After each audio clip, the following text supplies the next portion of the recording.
Meus amigos, boa tarde, tanto os que estão aqui presentes no Chico Xavier, como aqueles que nos acompanham através do Facebook. Hoje, como sendo a última quarta-feira do ano, em que nós iremos ter atividade, lembrando apenas a quarta-feira,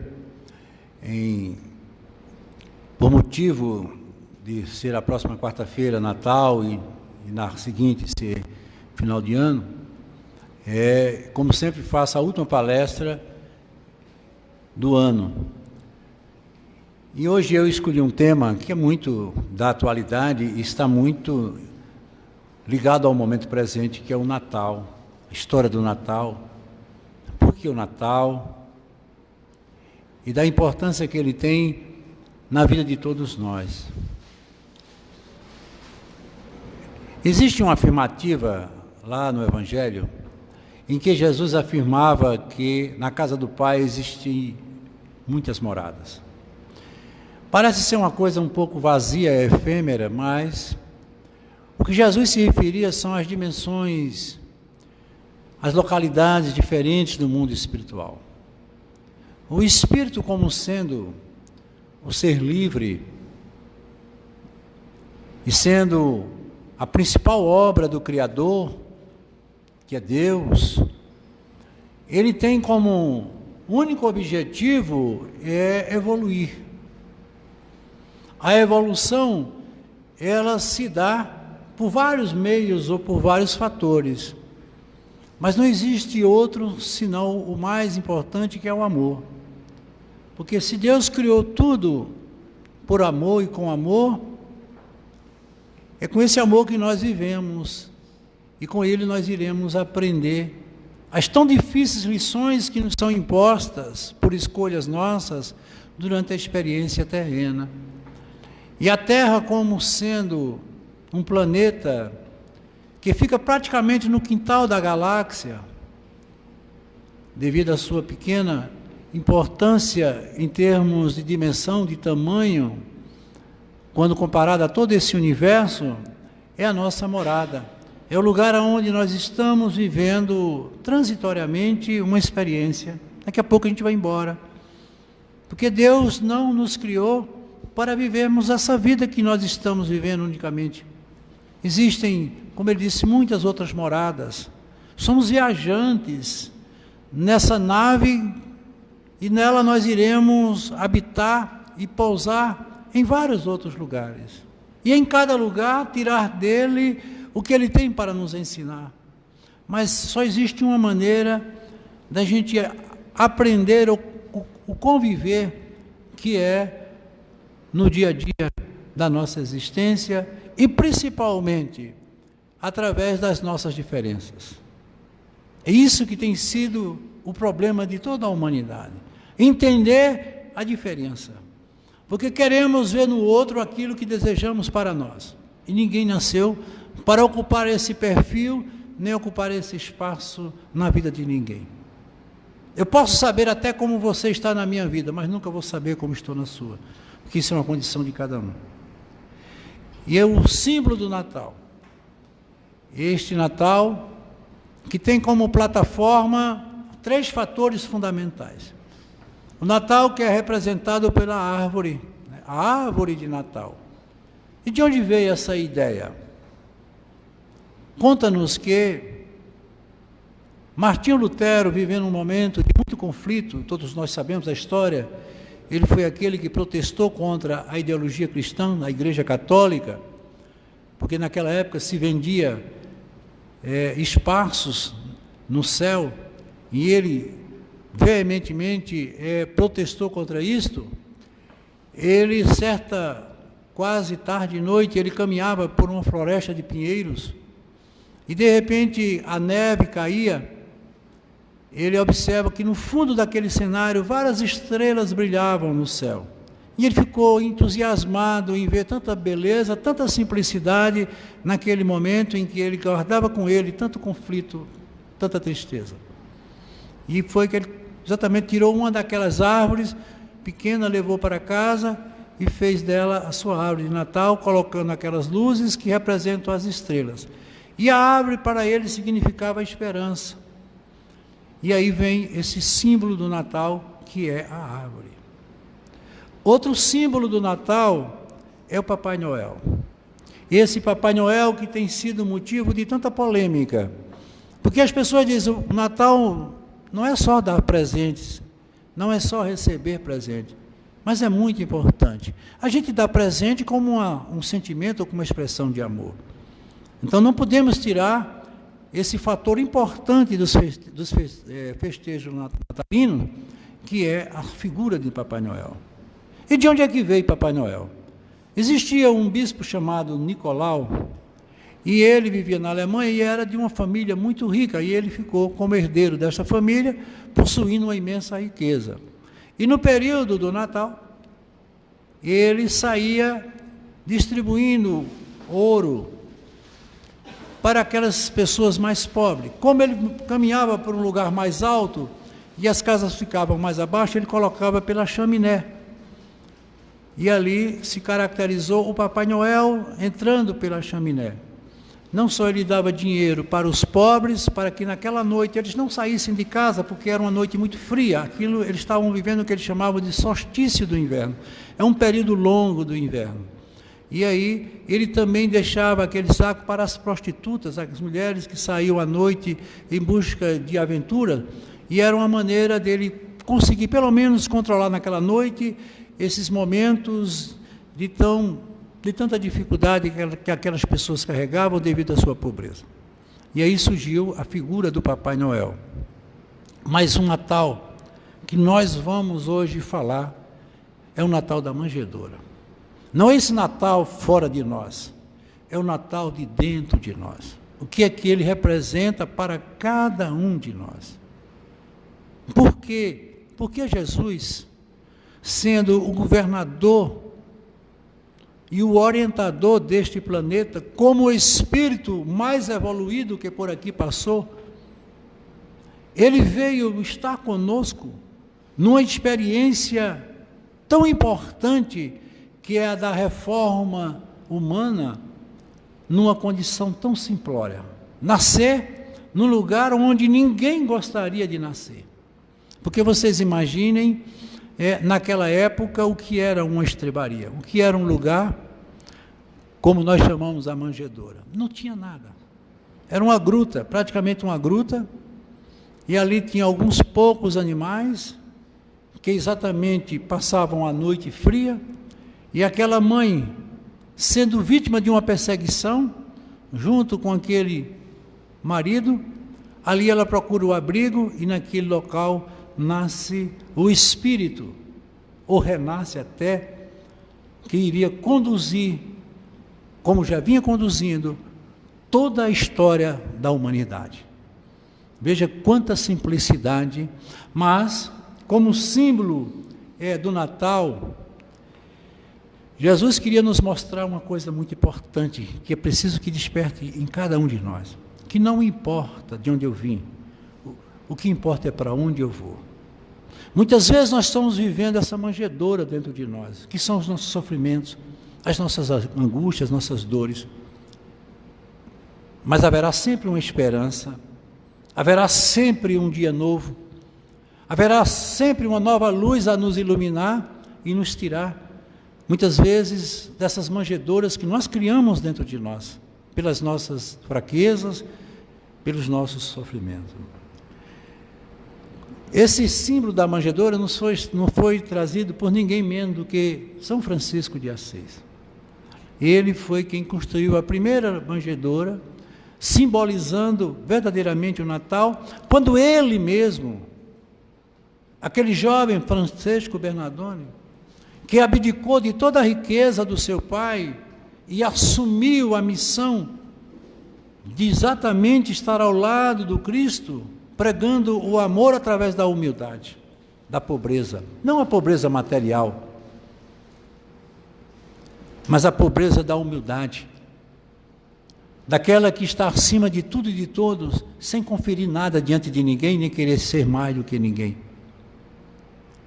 A mensagem simbólica de Jesus através da manjedoura, talvez não se encaixasse tanto naquela época, mas tem tudo a ver com a época atual. O que nós estamos vivendo atualmente?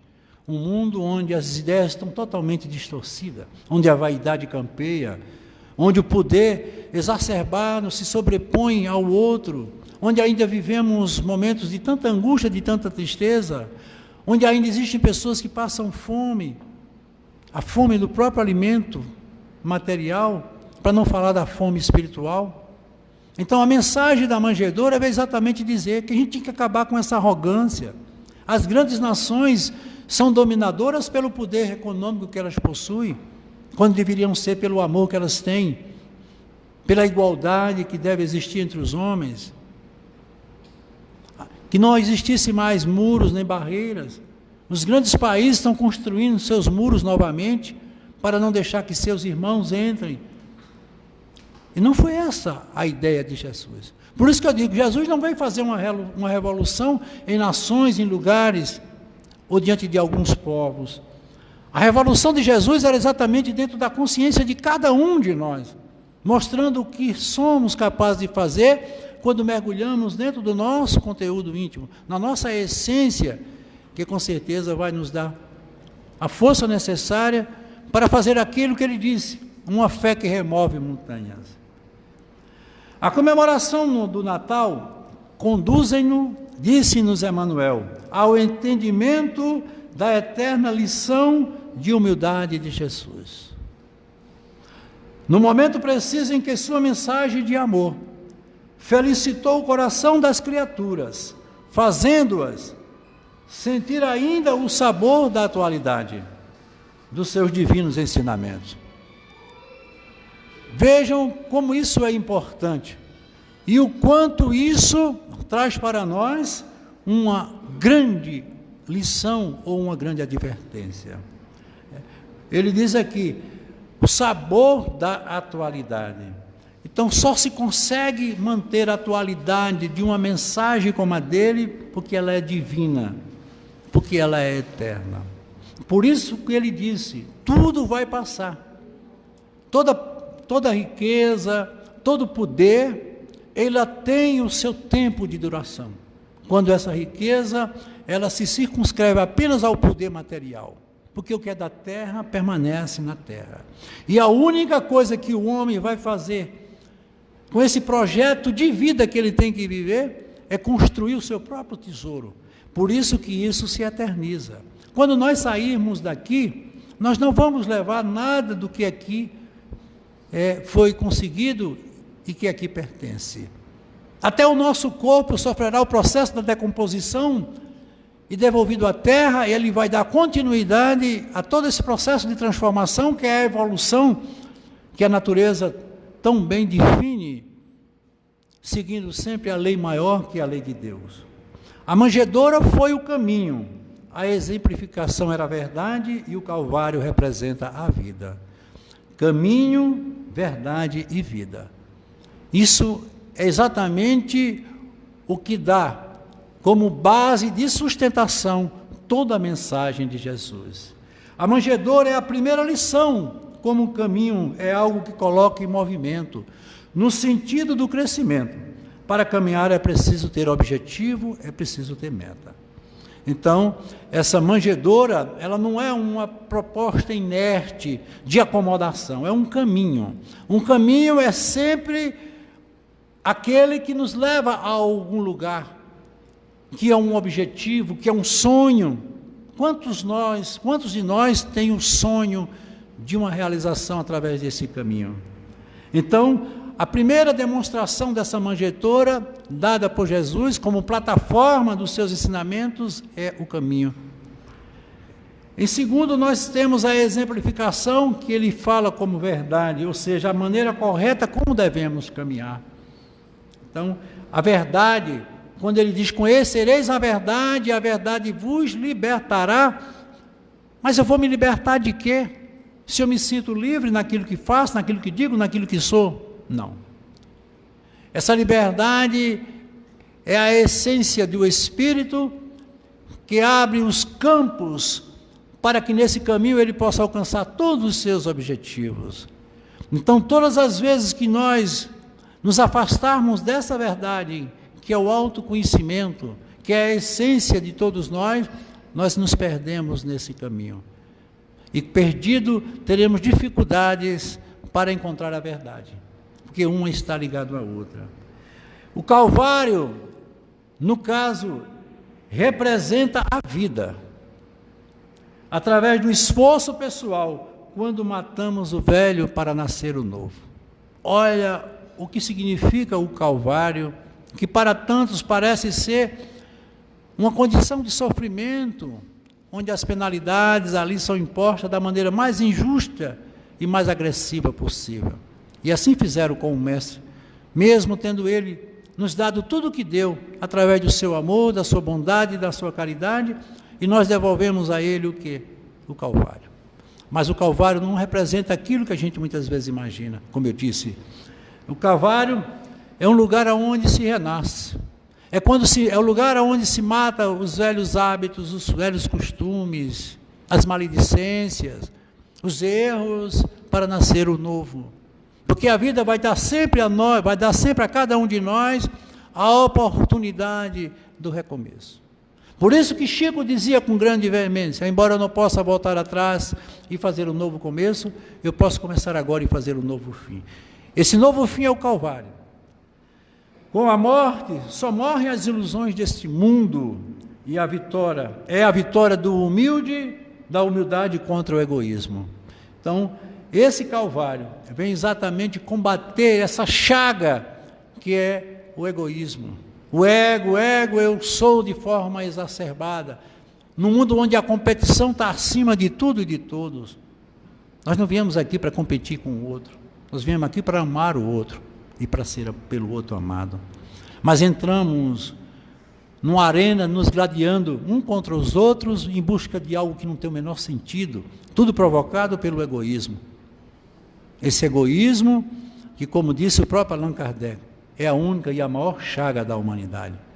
O egoísmo é como um canal que obstrui o acesso do amor e da caridade, do perdão e de tantos outros sentimentos puros que o homem carrega dentro de si.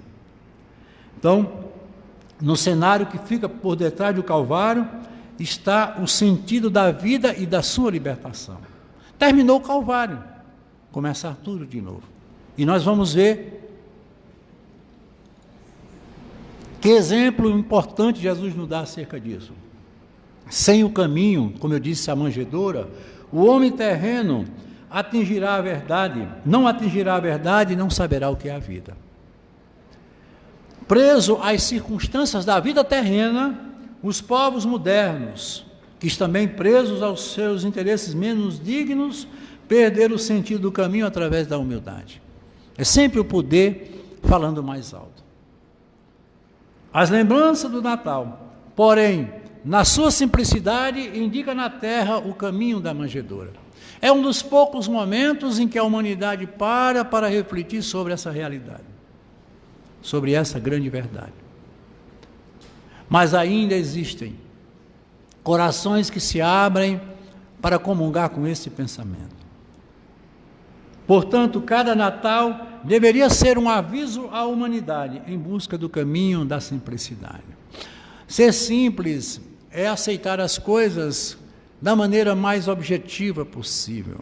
Nós temos o hábito de contestar tudo. Aquilo que não nos agrada, grita sempre dentro de nós. Eu costumo sempre falar, são essas vozes que falam, que remoem, e isso nos leva sempre aos grandes transtornos, que por sua vez nos leva às doenças, às angústias, doenças essas que muitas vezes se estabelecem de forma definitiva, não só na tessitura do corpo físico, como também na própria alma, que são muitas vezes as doenças de natureza psíquica. E por que é que eu estou doente? Porque a doença, ela não existe, existe doente. Você é que adoece pela forma como você pensa e planeja a vida. Presos às circunstâncias da vida moderna, como ele disse, os povos modernos, presos também aos interesses menos dignos, perderam o sentido do caminho através da humanidade.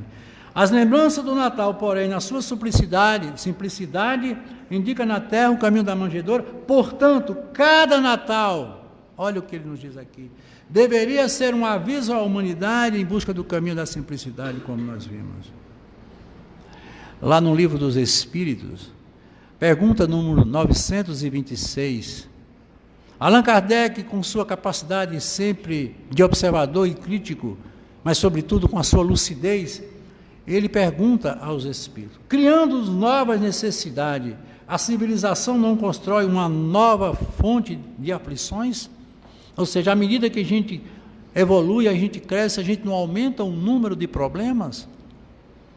E ele diz aqui: os nossos males estão na razão direta das necessidades ilusórias, pois nós assim as criamos. Veja, as necessidades ilusórias. Quais são essas necessidades ilusórias? Tudo isso que a gente tem buscado no dia a dia, que nada constrói de verdadeiro dentro de nós. Eu costumo sempre dizer, aquilo que você constrói fora de você, pode ter certeza, não lhe pertence. Você vai ter que devolver. A gente pede muita coisa ao universo. Uma pessoa que passa o dia todo tramando o mal, o universo oferece a ele elementos para que ele concretize esse mal. Pode ter certeza disso. Ele vai ter tudo o que ele precisa. Se uma pessoa está com a intenção de matar alguém, ele encontra quem lhe deu uma arma, quem lhe vende uma arma, ele vai lá e mata. Mas também uma pessoa que está com o pensamento e a ideia de praticar um grande bem, o universo também vai contribuir para que ele realize esse grande bem. Porque o universo é o espelho da alma, que pensa e pede. Ele só tem o poder de nos dar o que a gente pede. Agora, tem uma coisa que a gente precisa entender. Tudo que o universo nos der, que não nos pertencer, a gente vai ter que devolver. Tudo que você tirar do outro, um dia você vai ter que devolver. Agora, a devolução, só Deus é quem sabe. Porque vai depender exatamente da sua condição de devolução. Aquilo que você deixa no meio do caminho, nesse mesmo caminho você volta para vir um dia vir buscar. Não adianta querer esconder o que não se esconde. Então, tudo que eu consigo, tudo que eu conquisto, em nome do amor, em nome da minha essência e a minha natureza, isso me pertence. E quando eu for embora, é o único tesouro que daqui eu irei levar. São as minhas conquistas interiores, as minhas alegrias, os meus amores, mas eu também vou levar as minhas tristezas, porque tudo faz parte do conteúdo e do projeto. Então, os males estão na realização direta das nossas ilusões. A posse do necessário e a consciência tranquila. Olha que definição perfeita os Espíritos nos dão. Será que a gente tem a posse do necessário? Será que nós estamos vivendo com a nossa consciência tranquila? Não, a gente sempre quer mais. Não há limite para esse querer. Por quê? Porque nós perdemos a razão. Nós perdemos o sentido da coletividade. Eu costumo sempre dizer no final do ano, faça uma doação. Porque as pessoas dizem, não, mas eu vou doar comida. Sim, gente. O que nós temos de mais primitivo é o nosso corpo físico. Ele é secundário. Ele precisa do alimento, que é natural para que ele possa se manter dentro do projeto, que é a vida que nós temos. Nós precisamos de muito mais, precisamos. Mas ninguém educa, ninguém ensina uma pessoa com fome. Então, o alimento físico, como ele diz aqui, é fundamental. E a gente precisa ter isso como condição. Mas será que a gente está distribuindo isso de maneira equitativa? Não. Todas as vezes que sobrar uma comida na sua mesa é porque está faltando na mesa de alguém. Porque a lei de Deus é uma lei de justiça e de completude. Não tem excessos nem falta para Deus. Tudo para Deus é extremamente exato, porque Deus é absoluto, nós é que somos relativos. Deus não errou em nada, e muito menos erraria em algo tão simples e tão secundário como é o nosso dia a dia em termos de sustentação e de alimento. Ser simples não é ser pobre, ser inferior ou ser indiferente. Ser simples é dar valor somente àquilo que é essencial. Olha quando ele diz aí, a posse do necessário é dar valor ao essencial. Quem caminha pelo deserto, eu acho fantástico essa mensagem, quem caminha pelo deserto só leva aquilo que é necessário para sobreviver. Você observa que os grandes homens da história da humanidade tiveram uma experiência de uma travessia no deserto. Moisés atravessou o deserto, Jesus teve a sua travessia, Paulo de Tarso teve. E o que é que o deserto quer dizer? Exatamente, porque no deserto é o lugar onde se falta tudo. No deserto nada consegue se manter. As noites são muito frias, os dias são muito quentes. Nada do que se planta lá germina, porque o solo não permite. Lá não tem água sequer para se beber. Mas ali, no deserto, é onde o homem aprende a contar com ele. É no momento em que ele tem que mergulhar dentro dele e ver que só através dele é que há condição para uma sobrevivência. Quando não, existem os cameleiros do deserto. E o que são cameleiros? São os homens que ajudam as caravanas a atravessar o deserto. Você pode levar o mais perfeito GPS, mas para atravessar um deserto não é fácil. Por que os cameleiros? Porque enquanto a caravana dorme, eles estão olhando para os astros. E eles fazem à noite um mapeamento todinho para no dia seguinte saber para onde vai conduzir a caravana. Sabe por quê? Porque no deserto tudo se move. Uma duna que está à direita de manhã, à noite ela está à esquerda, porque o vento leva tudo. Então é preciso que uma inteligência maior. E eu pergunto a vocês, quem é o cameleiro quando nós estamos no nosso deserto da vida? Jesus. É Ele que nos mostra o caminho. Não nos conduz em seus braços como muitos pensam. Ele apenas nos mostra o caminho, porque esse é o papel do mestre. O mestre não tem o poder de pegar o conteúdo e colocar na consciência do aluno, porque isso é condição dele. Ele apenas tem o poder de expor aquilo que é verdade, para que ele entenda essa verdade e contraia para dentro de si. Isso é uma condição de cada um. Então, um exemplo de simplicidade, eu vi uma frase muito bonita: simplicidade é o último grau da perfeição. Quem disse isso foi Leonardo da Vinci. O último grau da perfeição, o que existe de mais perfeito tem que ser simples. E a gente procura sempre o que é mais complicado. Isso quem disse foi ele. Então, quando no livro Fernão Capelo Gaivota, Richard Beck, com sua primorosa mensagem, e aí ele pergunta, o que é o paraíso?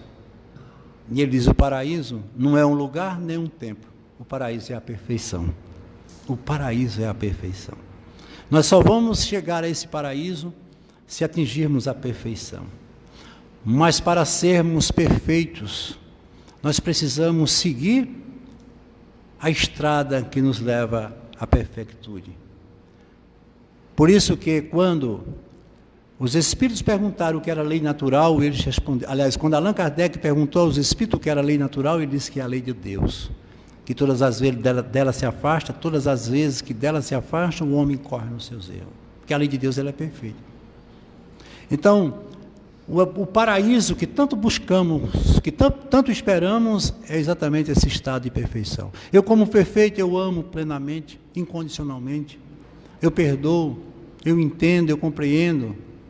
Porque o que é perfeito só vê o que é perfeito. Por isso que eu digo a vocês com toda certeza, Jesus e Deus nunca julgou ninguém, porque eles pediriam a condição do que é perfeito. O que é perfeito não julga, não condena e nem absolve, simplesmente é perfeito. E Emmanuel diz assim, aprendamos não dar valor ao luxo dos comentários vazios. Eu vou repetir isso aqui para vocês, isso chama muita atenção. Aprendamos a não dar valor ao luxo dos comentários vazios. É o que a gente mais faz. É o que a gente mais faz. Só o essencial precisa de foco. A gente tem que ter um objetivo. A gente tem que ter um foco, mas que ele seja de maneira objetiva e que traga para nós os conteúdos necessários para o nosso processo de crescimento interior. Mas a gente se enche de coisas que não têm o menor sentido. Eu tinha um amigo que diz assim, jornal, a gente só deve ler jornal uma vez por ano, e olhe que é muito. televisão a gente já devia há muito tempo ter pensado melhor.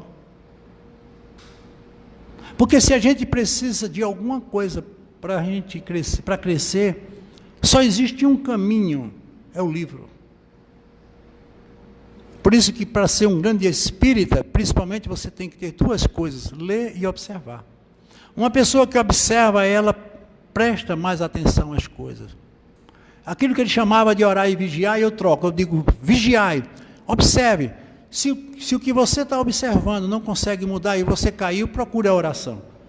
Mas primeiro procure não precisar da oração. E isso a gente só faz se a gente tiver conhecimento. E Jesus, ele era doutor em tudo que ele dizia, em tudo que ele fazia. Por isso vem exatamente a condição da simplicidade. Ele podia dar todas as demonstrações de poder, mas de que valia esse poder? Nos arrastaria ainda mais para o despenhadeiro em que nós nos encontramos. Então ele tinha que dar essa prova de dizer assim, eu posso, mas eu não faço. Aquela condição de dar o rosto para o outro bater, é exatamente isso. É muito fácil a gente agredir quando a gente é agredido. Difícil é controlar o impulso. Difícil é manter essa paz interior, como Chico dizia.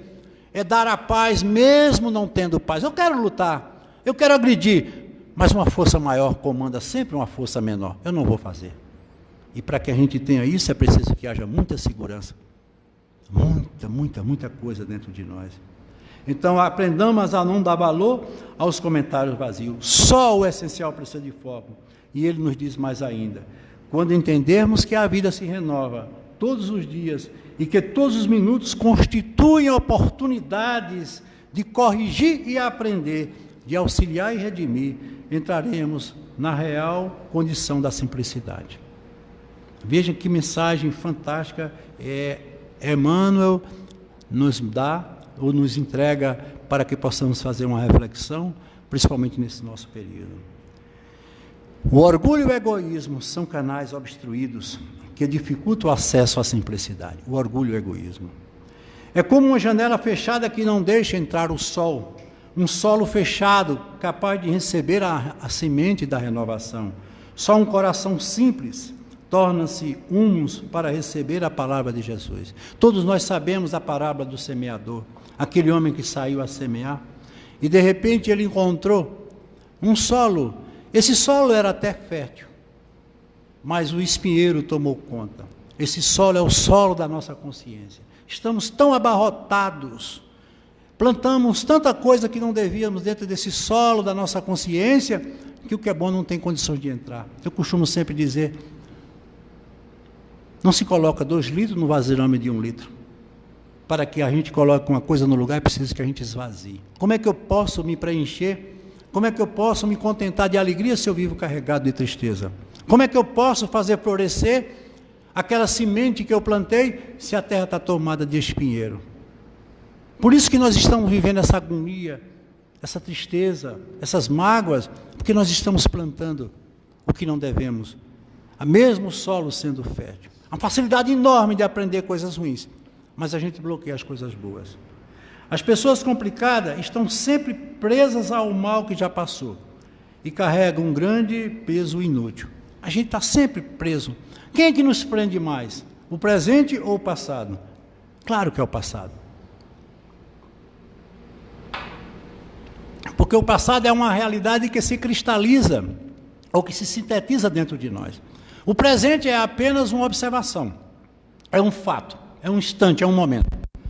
Mas pegar esse presente e jogar para o passado é uma questão de cada um de nós. É como ele falava, é o foco. A gente dá valor àquilo que para a gente tem valor. Aí vem exatamente a simplicidade. Observar as coisas com o perfil de uma simplicidade maior nos faz nos tornar uma pessoa melhor. Guardemos o espírito de surpresa diante do mundo, segundo Jesus é a criança. Olha o que ele diz assim, o espírito de surpresa. Por isso que ele diz, bem-aventuradas as crianças, porque delas é o reino do céu. Ele falava exatamente da infantilidade, da simplicidade. Então, para alcançar esse reino, que é obra divina no coração de cada um, só quando a gente pensa como criança. As crianças não têm raiva, não odeiam. Você bate numa criança, logo ela volta para você como se nada tivesse acontecido, porque ela ainda não guarda sentimentos. E o que mata o homem são os sentimentos contrapostos, são esses conflitos que ele carrega. Por quê? Porque faltou humildade, faltou simplicidade. Por que construir coisas que eu sei que vão ser demolidas dentro de mim? Não é melhor a gente edificar mesmo à custa de muito sacrifício, mesmo que seja uma edificação pequena, mas algo que tenha um alicerce, uma base e que se mantenha dentro de nós. É exatamente essa manjedoura que ele tanto fala. É essa base que tem faltado. Humildade é quando podemos reclamar, criticar, exigir, julgar, mas a gente apenas abençoa, ou seja, simplifica. Isso, mais uma vez, como eu disse, é a manjedoura. Eu posso criticar o meu companheiro, a minha companheira, eu posso falar mal das pessoas, eu posso até achar que tenho razão, mas isso não constrói nada. Porque você está, no seu julgamento, expondo o que você é. Se você me condena, é porque você tem dentro de você a essência da condenação. Se você me odeia, é porque você tem essa semente do ódio plantada dentro de você. Até porque o dito popular já nos afirma que a gente só dá o que tem. Se a gente carregasse, como deveríamos, só o amor, nós só teríamos o amor para dar. Eu não vou dar o que eu não tenho. Mas, infelizmente, temos esses sentimentos contrapostos, essas realidades que contracenam em nossas vidas e nos trazem, muitas vezes, os grandes conflitos. Como podemos ser... Está lá no Sermão da Montanha, falando de como nós deveríamos proceder. Vejam que um dos homens mais inteligentes e quem trouxe talvez o maior símbolo de paz ao mundo foi Gandhi. Fez uma revolução do tamanho do mundo, sem levantar uma arma, só usando uma única força que é a da paz. E ele, certa vez, sendo sabatinado por um repórter, que perguntou a ele o que é que ele achava do cristianismo, e ele rebateu com veemência. Eu acho uma proposta fantástica. O que tem faltado no cristianismo são os cristãos, porque é muita fala, é muito evangelho, mas pouca prática. A gente não tem praticado praticamente nada do que está, ou que diz o evangelho. Mas ele disse uma coisa muito importante. Se pegarmos todas as obras teológicas, sejam elas quais forem, de qualquer pensamento ou segmento religioso, e colocarmos de lado, só precisa o Sermão da Montanha para servir como direção para a vida de todos nós. Esse sermão que sintetiza tudo o que precisamos e do que nós vamos ainda precisar. Como nós estamos falando da manjedoura como humildade, qual é a primeira condição para subir essa montanha na qual ele se referia? Bem-aventurados os pobres de espírito, porque terão o reino de Deus ou o reino do céu. O que é pobre de espírito?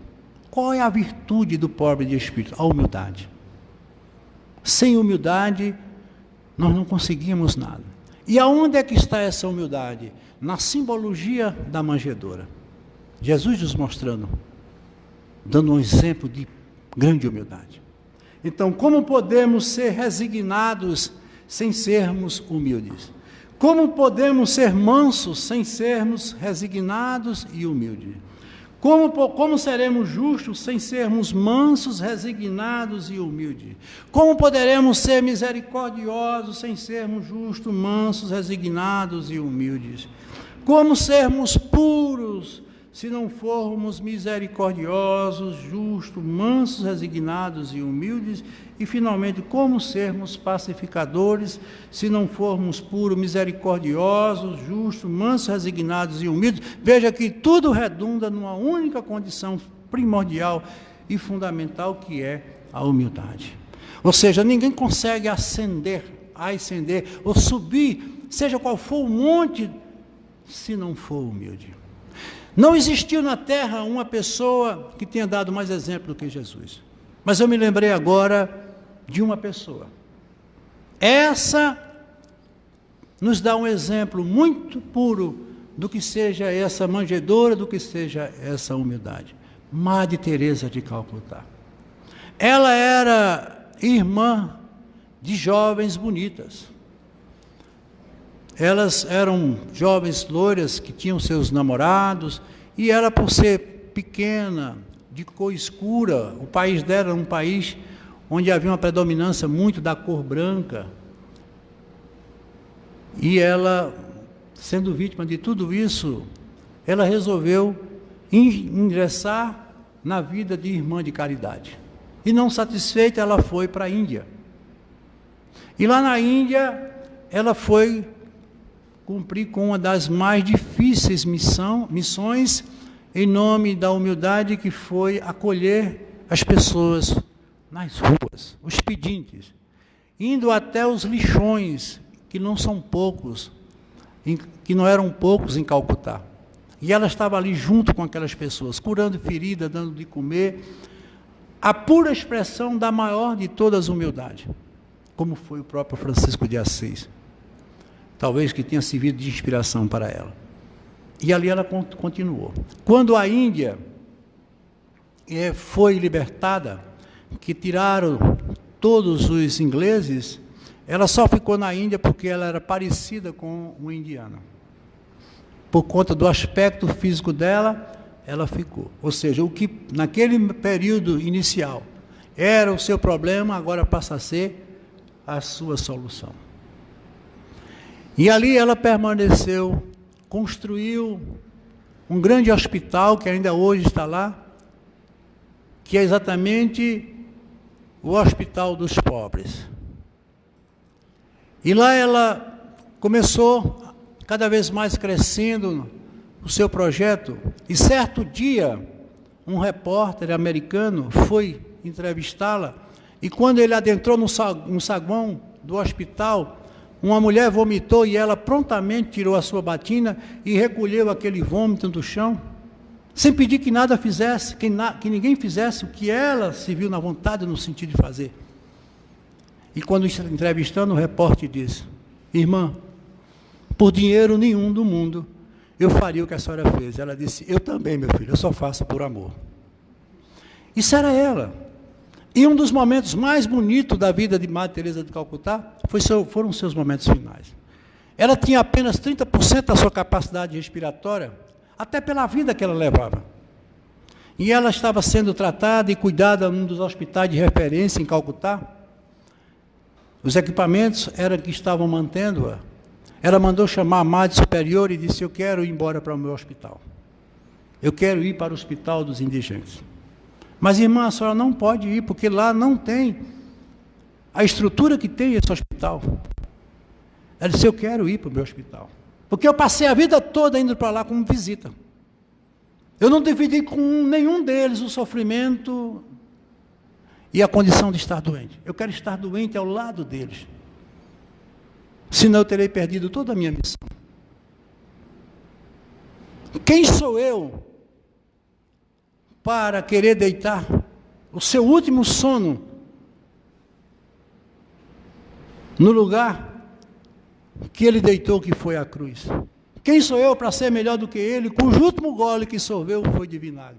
Me leve, eu quero cumprir com a minha missão. E lá ela morreu junto com os seus indigentes. Essa é a humildade da manjedoura. Essa é a humildade que tem faltado para nós. Por isso que eu digo, o discurso é bonito. Tem muita gente discursando. Tem muita gente querendo ser isso e ser aquilo.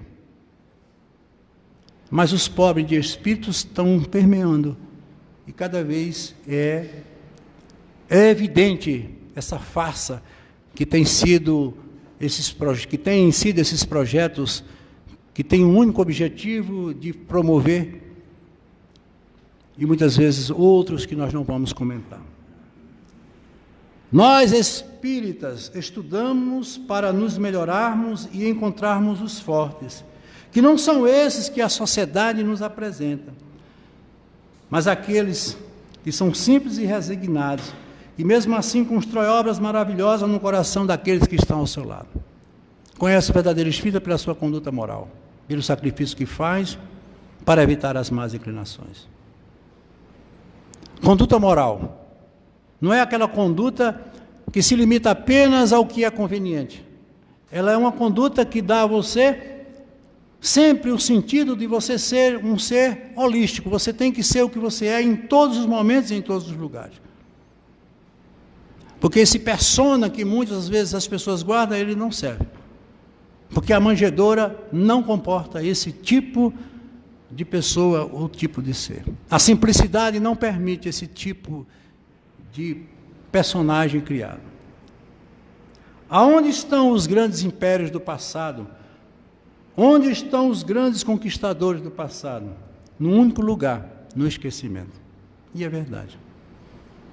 Por isso que ele diz, tudo passa, mas os meus ensinamentos e os meus exemplos vão ficar. E aí ele pergunta, aonde está aquela criança que nasceu na manjedoura, que foi e é simples, humilde, resignado e só pregou o amor, apesar de tudo? Aonde é que está esse Jesus que nós tanto exaltamos? Quando Jesus nasceu, os apóstolos, aliás, os pastores, anunciaram: glória a Deus nas alturas e paz na terra aos homens de boa vontade. O que eles queriam dizer com isso? A glória não é a exaltação, como muitos pensam, a adoração, não. A glória é o entendimento, é a força interior. Então o mundo estava trazendo uma esperança de renovação interior. A paz que ele se referia é a paz interior. É essa força que nós devemos empreender para nos mantermos diante da jornada que não tem sido fácil para nenhum de nós. É combater como um bom combatente. É entender como um bom entendedor, mas, sobretudo, ter consciência daquilo que você veio fazer através dessa manjedoura. Não é se fazer de simples, é ser verdadeiramente simples. E quando ele fala de boa vontade, ele concretiza todo o projeto, como eu disse, dessa experiência que todos nós devemos viver. A boa vontade é o que não tem existido, porque todos nós sabemos como tem sido difícil a convivência humana, principalmente nesse estágio que nós estamos vivendo. Um estágio onde está se processando uma grande revolução da consciência, onde o aprender segue uma dinâmica que mal nós temos como acompanhar. As crianças estão ficando adultas antes do tempo da maturidade. São frutos que estão amadurecendo antes da madureza. Tudo isso provoca em toda a nossa vida uma necessidade de uma grande reflexão, onde o poder econômico se sobressai sobre todos, onde os fortes massacram os mais fracos, onde o sistema de educação, de saúde, está praticamente falido, entregue à deriva, onde não há responsabilidade com o próximo. Aonde é que está o amor ao próximo? Se nós estamos e somos indiferentes diante dos nossos irmãos. Temos hoje quase que 1/3 da população mundial como pessoas invisíveis, que não são vistas, não são notadas, não são sentidas. É esse o projeto, gente. E digo mais, se não existir simplicidade, se não existir humildade, nós não iremos seguir por muito tempo essa jornada. Haverá quedas. E, consequentemente, essas quedas podem nos trazer períodos de grande dificuldade. Mas a esperança se renova. E que nesse Natal nós possamos refletir um pouco. Vamos cumprir o que a festa nos promete. Vamos ser alegres, felizes, vamos dar presentes, vamos receber presentes, vamos armar a nossa árvore, vamos acender as luzes. Tudo isso é importante. Mas não vamos esquecer da manjedoura. Só ela é capaz de fazer acender-se a luz interior. Essa luz que não dá sombra, que é a luz que ilumina todos. Portanto, eu desejo a todos os presentes e aqueles que estão nos acompanhando, para o momento de reflexão, para o momento de lucidez, para que todos nós possamos sair desse momento em que estamos vivendo, não como vitoriosos, na condição de vencedor de um para com o outro, mas conquistadores de si mesmo. Que Deus nos abençoe a todos. Muita paz.